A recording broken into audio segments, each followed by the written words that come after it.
నమస్తే అండి. కేఎస్బిఎస్ క్రియేషన్స్కి స్వాగతం. ఈరోజు నేను చూపించబోయే రెసిపీ వచ్చేసి దొండకాయ కర్రీ అండి.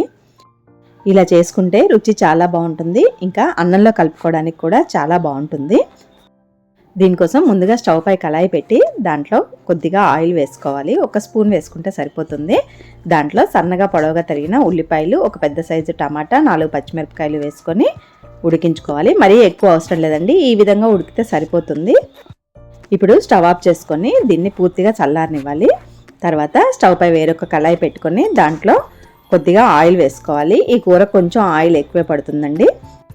ఆయిల్ వేడైన తర్వాత పోపు దినుసులు, ఎండుమిరపకాయలు వేసుకోవాలి. ఇవి కొంచెం వేగిన తర్వాత కట్ చేసి పెట్టుకున్న దొండకాయలను వేసుకోవాలి. ఈ దొండకాయ ముక్కలను వేసుకున్నాక ఒకసారి పోపు అంతా దొండకాయ ముక్కలకి పట్టేలాగా కలుపుకొని ఈ దొండకాయ ముక్కల్లోకి కొద్దిగా ఉప్పు వేసుకొని వేయించుకోవాలండి. ఉప్పు వేసిన క్లిప్పింగ్ మిస్ అయింది నాది. ఉప్పు వేసుకోవడం వల్ల మనకి తినేటప్పుడు ముక్కలు చప్పగా ఉండవు. ఈ దొండకాయ ముక్కలు ఉడికేసరికి ఒక మిక్సీ జార్ తీసుకొని చల్లారిన ఉల్లిపాయ, టమాటా ముక్కల్ని ఇందులో వేసుకోవాలి. తర్వాత కొద్దిగా పసుపు, రుచికి తగినంతగా ఉప్పు, కారం, అలాగే 1 చెంచా ధనియాల పొడి వేసి ఈ విధంగా మిక్సీ పట్టుకోవాలి. మరి మెత్తని పేస్ట్ లాగా పట్టుకోకూడదండి, ఇలా పట్టుకుంటే సరిపోతుంది. ఇప్పుడు దొండకాయ ముక్కలు వేగాయి. ఈ వేగిన దొండకాయ ముక్కల్లోకి మనం ప్రిపేర్ చేసుకున్న పేస్ట్ని వేసుకోవాలి.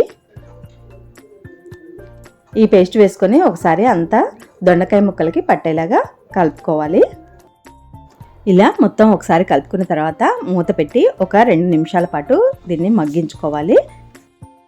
ఈ కర్రీలో ఉల్లిపాయలు, టమాటాలు పేస్ట్ చేసి వేసుకోవడం వలన ఇది కొంచెం గ్రేవీ టైప్లో వస్తుంది కాబట్టి మనకి అన్నంలో కలుపుకోవడానికి కూడా ఈజీగా ఉంటుంది. ఒక 2 నిమిషాలు మగ్గిన తర్వాత దీంట్లో ఎండు కొబ్బరి కానీ, మీ దగ్గర ఉంటే పచ్చి కొబ్బరి కానీ పొడిని అలా చల్లుకొని ఒక 2 చెంచాలు, తర్వాత కరివేపాకు, కొత్తిమీరని వేసుకొని ఒకసారి బాగా కలిపి మళ్ళీ ఒక 2 నిమిషాల పాటు మగ్గించుకుంటే మనకు కూర రెడీ అయినట్టే అండి. కూర మాత్రం చాలా టేస్టీగా ఉంటుంది. ఒకసారి ఇలా ట్రై చేయండి. నచ్చితే లైక్ చేయండి, షేర్ చేయండి, సబ్స్క్రైబ్ చేయండి, నా ఛానల్ని సపోర్ట్ చేయండి. Thank you.